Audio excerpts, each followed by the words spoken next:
સૌથી પહેલા વાત કરીએ મહારાષ્ટ્રમાં ભાજપનો કમાલ થઈ ગયો છે અને ગાંધીનગરમાં તેની ઉજવણી પણ શરૂ કરવામાં આવી છે।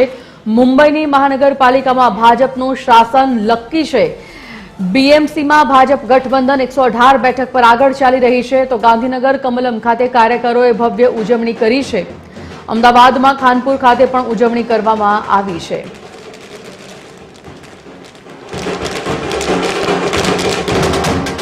તો મુંબઈમાં સ્થાનિક સ્વરાજ્યની ચૂંટણી જેમાં આ વખતે ભાજપે પોતાનો જ રેકોર્ડ તોડ્યો છે। બીએમસીની ચૂંટણીમાં મહારાષ્ટ્રમાં ભાજપે કમાલ કર્યો છે જેમાં સેલિબ્રેશન તેની ઉજવણી ગાંધીનગર કરવામાં આવી છે। મુંબઈની મહાનગરપાલિકામાં જે રીતે ભાજપે ભગવો લહેરાયો છે તેની ઉજવણીને જોતા ગાંધીનગર અને અમદાવાદના ખાનપુર વિસ્તારમાં પણ ભાજપના કાર્યકરો ભેગા થઈ અને ઉજવણી કરી રહ્યા છે। ઢોલ નગારા સાથે આ ઉજવણી કરવામાં આવી રહી છે।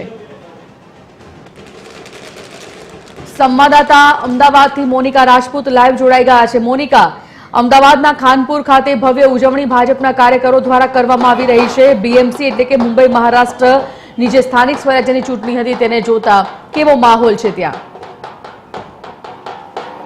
બિલકુલથી સંજીવની, જે પ્રમાણે મુંબઈમાં જે સ્થાનિક સ્વરાજની ચૂંટણીમાં જ્યારે ભાજપની જીત થઈ છે ત્યારે તેને લઈને જે અમદાવાદ શહેર ભાજપ કાર્યાલય પર જે ખાસ કરીને ઉજવણી કરવામાં આવી રહી છે અને હાલ આપ દ્રશ્યોમાં પણ જોઈ શકો છો કે જે તમામ જે કોર્પોરેટર અને ધારાસભ્યો સહિત જે કાર્યકર્તાઓ જે છે ભાજપ ખાનપુર કાર્યાલય ખાતે જે છે ખાસ ઉજવણી કરી રહ્યા છે અને જે ગરબા ગાવી રહ્યા છે।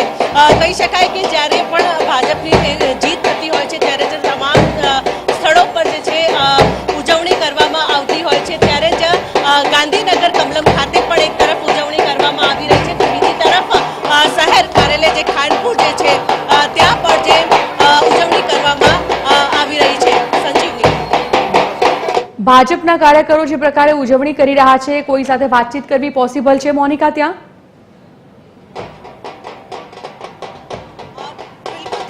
સંજીવની, જે પ્રમાણે વાત કરવામાં આવે તો હાલ જે છે સૂચના આપવામાં આવી છે કે અહીં માત્ર ખાલી ઉજવણી જ કરવામાં આવશે તેવી જે સૂચનાઓ જે છે આપવામાં આવી છે। ધન્યવાદ મોનિકા સમગ્ર જાણકારી માટે।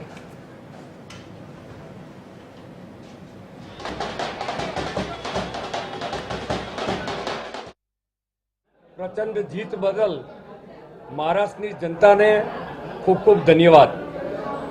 મહારાષ્ટ્રની આ બીએમસી અને અન્ય નગરપાલિકાની જીત એ સાચા અર્થમાં ડબલ એન્જિન સરકારની જીત છે। સાચા અર્થમાં નરેન્દ્રભાઈ મોદીનું નેતૃત્વ અને મહારાષ્ટ્રમાં દેવેન્દ્ર ફડણવીસના નેતૃત્વની જીત છે। સાચા અર્થમાં 2047ના નરેન્દ્રભાઈના સંકલ્પને મહારાષ્ટ્રની જનતાનું જબરજસ્ત સમર્થન છે। સાચા અર્થમાં એક પ્રકારની સરકારની સ્પષ્ટ નીતિ, સ્પષ્ટ દિશાની આ જીત છે અને કુલ મળીને જે ખાસ કરીને ઉદ્ધવ સેના અને કોંગ્રેસની જે નકારાત્મક રાજનીતિ હતી એની હાર છે। વાસ્તવમાં આ જીત એ વિકાસની રાજનીતિની સાથે સાથે જે સ્પષ્ટ અને દ્રઢ નિર્ણય નરેન્દ્રભાઈ અને દેવેન્દ્રભાઈની સરકારનો છે એમને હું ભારતીય જનતા પાર્ટી ગુજરાત વતી ખૂબ ખૂબ અભિનંદન આપું છું।